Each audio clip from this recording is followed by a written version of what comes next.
பூஜை அறையில நீங்க மஞ்சள்ல சுண்ணாம்பு கலந்தோ நீங்க அந்த ஸ்வஸ்திக் குறியீடு போடும் பொழுது மிக பெரிய வசீகரத்தை பெறுவீர்கள்.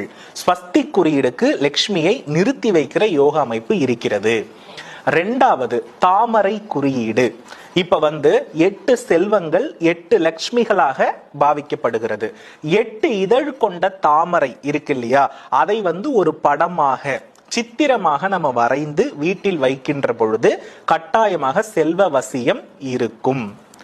மூன்றாவது விஷயம், மகாலட்சுமிக்கு பிடித்த ஒரு ஜீவன் யானை. இந்த யானை தாராளமா ஒரு வீட்டுல இருக்கின்ற பொழுது அவ்வீட்டில் செல்வ வசியம் இருக்கும். யானையினுடைய முகம் இருக்கு இல்லையா, குறிப்பா யானை முகத்தை அலங்கரித்து திருவிழா காலங்கள்ல இருக்கும் இல்லையா, அந்த பிம்பம் மிக சிறந்த ஒரு பிம்பம் செல்வத்தை ஈர்ப்பதற்கு. ஏன்னா ஒரு அரசன் வரும் முன் அலங்கார யானை தான் வரும்.